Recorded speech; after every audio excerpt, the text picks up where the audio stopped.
জিন্দাবাদ, তোমার দেশ আমার দেশ। জল্পনা কল্পনা শেষে যাত্রা শুরু জাতীয় নাগরিক পার্টির। রাজনীতির মঞ্চে জুলাই অভ্যুত্থানের নায়কেরা।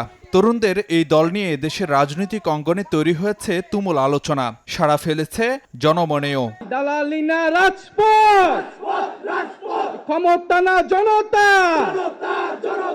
জাতীয় নাগরিক পার্টির যাত্রা শুরুকে কিভাবে দেখছে অন্য রাজনৈতিক দলগুলো? নেতারা বলছেন, রাজনীতিতে বৈচিত্র্য আর প্রতিযোগিতা বাড়াবে নতুন শক্তি।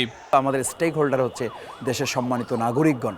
তাদের চাহিদা, তাদের অধিকার, তাদের চিন্তা, দর্শন, পরিকল্পনাকে কে ভালো লালন করে, এটা দেখার সুযোগ তো যত বেশি দল হবে, যত বেশি চিন্তার রাজ্য আমাদের ব্যাপকতা বাড়বে, তত বেশি আপনার বাছাই করাটা সুবিধা হবে।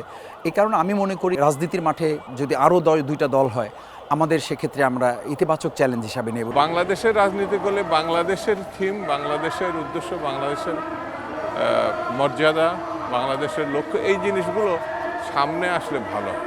বৈষম্যমুক্ত বাংলাদেশ গড়ার লক্ষ্য পূরণে কাজ করবে তরুণদের দল, এমন প্রত্যাশাও রাজনীতিকদের।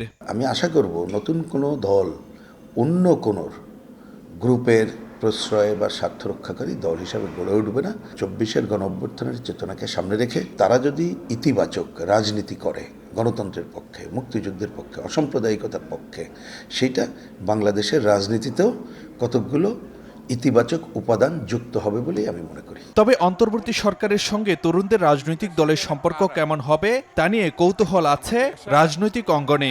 আরও দুইজন ছাত্রদের প্রতিনিধি এখানে আছে, তারাও কি ওই দলের সঙ্গে কিনা, এগুলি স্পষ্ট না হওয়া পর্যন্ত এক ধরনের বিতর্ক থেকে যাবে। যারা দল করছে এবং যারা সরকারে আছে, দুই দলেরই দায়বদ্ধতা আছে। সরকারের নিরপেক্ষতা বজায় রাখা তাদের দায়িত্ব, আর যারা দল করছেন তারা কোনো কিংস পার্টিতে পরিণত হচ্ছেন কিনা, তারা সরকারের কোনো ব্লেসিংস নিয়ে তারপরে করছে। আমার ধারণা যে তারা এটা বিবেচনায় রাখবেন এবং রাখছেন।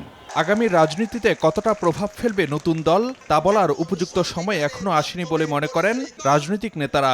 জাতীয় নাগরিক পার্টির আত্মপ্রকাশ